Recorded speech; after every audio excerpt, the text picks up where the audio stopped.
கண்மணி நாயகம் ஸல்லல்லாஹு அலைஹி வஸல்லம் அவர்கள் இரண்டு விடயங்களை சுட்டிக்காட்டி சொன்னார்கள்.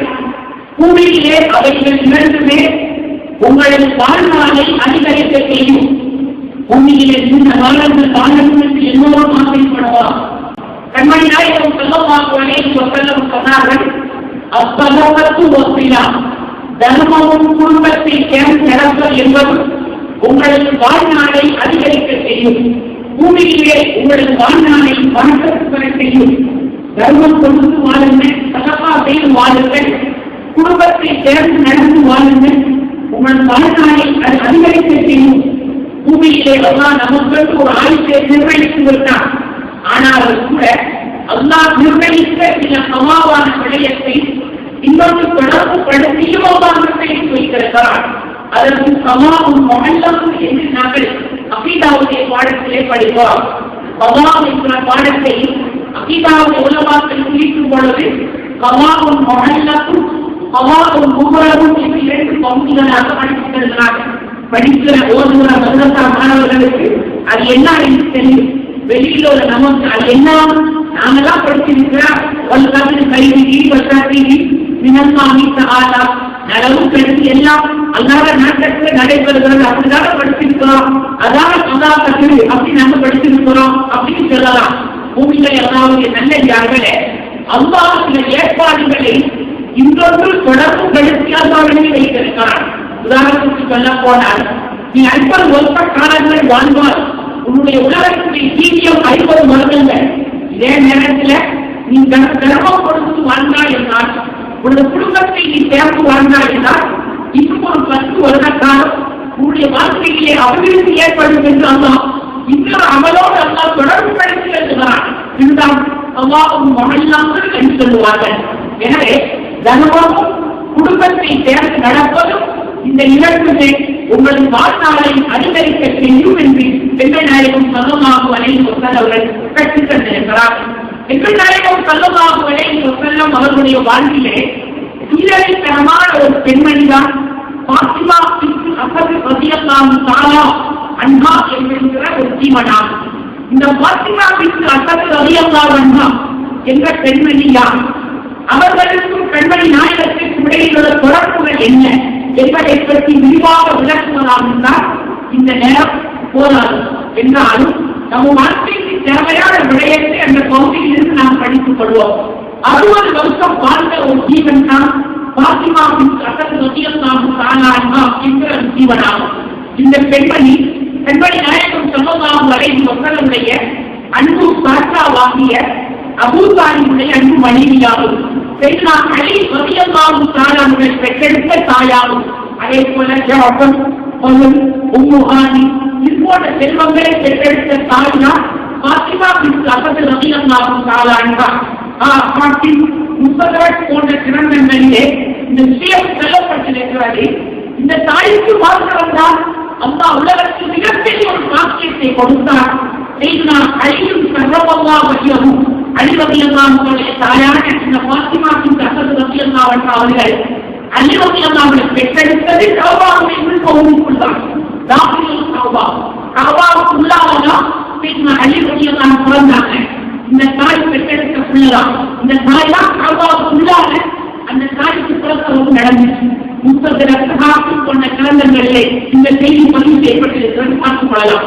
உண்மைகள் எல்லாருடைய நல்லடியார்களே, இந்த ஃபாத்திமா பின்த் அஸத் ரலியல்லாஹு தஆலா அன்ஹா அவர்கள் சுமார் கண்மணி நாயகத்துடைய வாழ்விலே 49 வருஷ காலங்கள் வாழ்ந்த ஒரு பெண்ணாகும். சுமார் 49 வருஷங்கள்.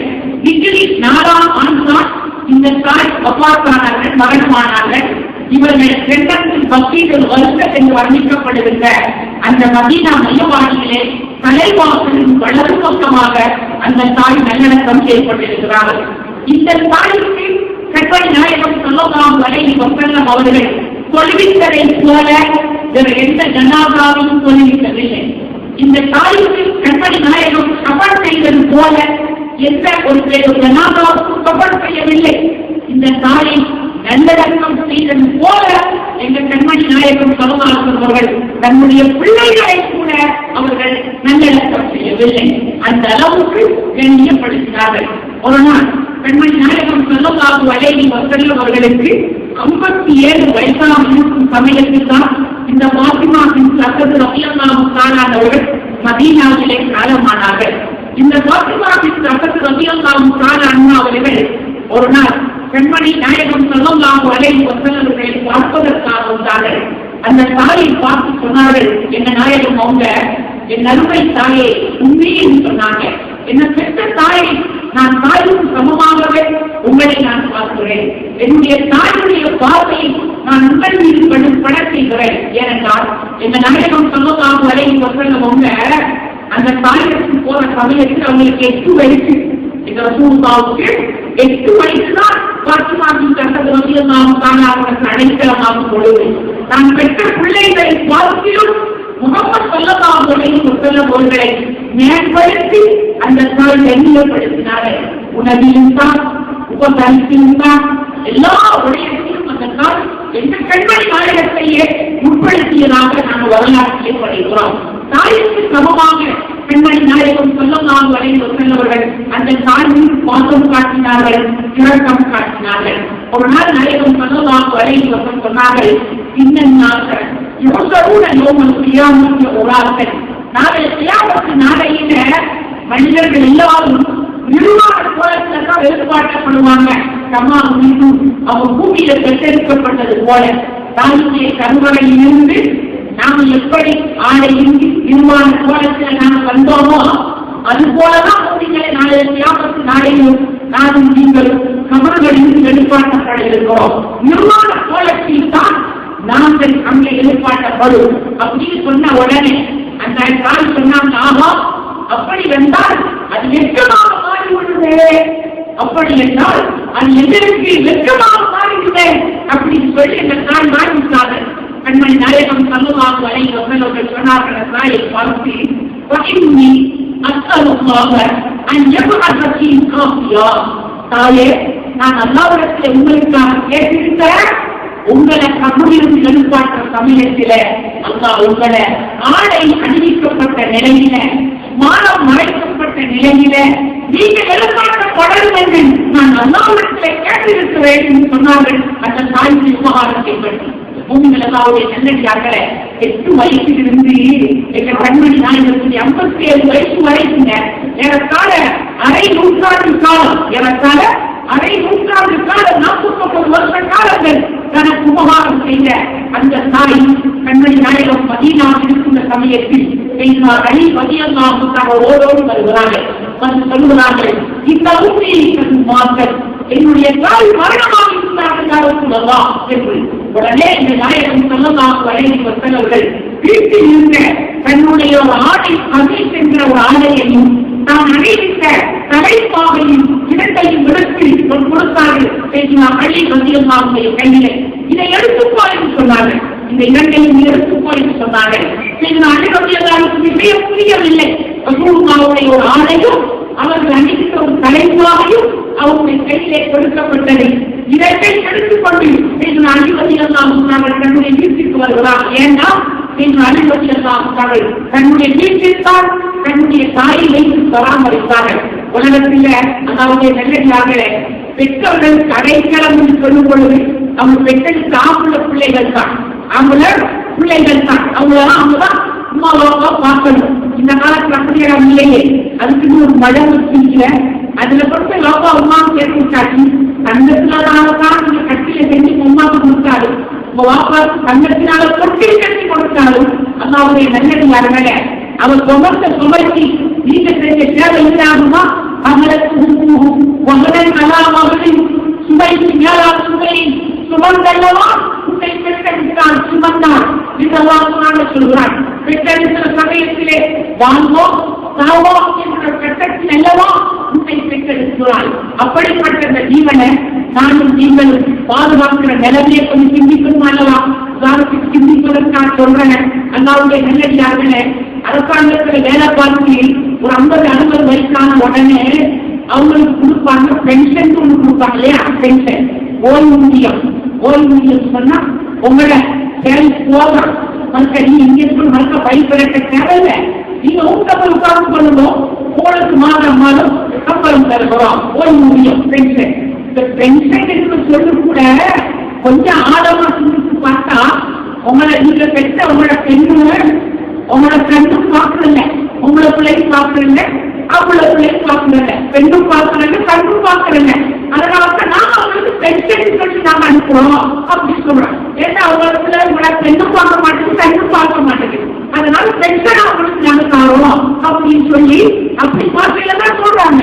அவங்களுடைய நல்லடியார்களே, அப்போ தாய் சகோதரர்கள் கடைத்தளம் அவங்க பெற்றெடுத்த ஆம்பளை பிள்ளைகளுடைய தளம் தான். அழிவதியாகும் காலாண்கள் தன்னுடைய வீட்டிலெல்லாம் தன்னுடைய தாயின் பராமரித்து வந்தாங்க. தன்னுடைய வீட்டிலெல்லாம் அந்த தாயுடைய உயிர் இருக்கிறது என்ற பெண்மணி நாயகம் செல்லலாம் சொன்னவர்கள் அழிவதியான வீட்டுக்கு வருகிறாங்க. அந்த பெண்கள் கூட்டங்கள் இருக்கிறது. அந்த பெண் கூட்டத்தை பார்த்து சொன்னாங்க, இங்க எல்லாரும் அந்த தாயை குளிப்பாட்டோடு சொன்னாங்க. குளிப்பாட்டப்பட்டு ஒரு துணியினால் அவர்கள் போற்றப்பட்ட நிலையில் இருக்கும் பொழுது என்ற நாயகம் சொல்லமாடும் அவர்கள் அவர்களுடைய மகன் அவர்களுடைய அவருடைய மகனான அழிவர்கள் அவங்க பேரனான இமாம் அசர்வர்கள் அப்பதான் இந்த பிள்ளைகள் நடக்கிற காலம். இந்த மூவரும் சேர்ந்து அந்த தாய்க்காக வேண்டி கப்பன் செய்தார்கள். அந்த கப்பன் எப்படி நடந்தது தெரியுமா? மூடிகளுடைய நல்லையா சகாபாக்கள் எல்லாம் ஆச்சரியமாக பிடித்து பார்த்து கொண்டிருக்கிறார்கள். அந்த கப்பனாக பெண்மணி நாயகம் சொல்லுவார்கள் தன்னுடைய ஆடையை தான் அணிந்த கம்மியை அந்த தாய்க்கு கப்பனாக அணிந்தார்கள்.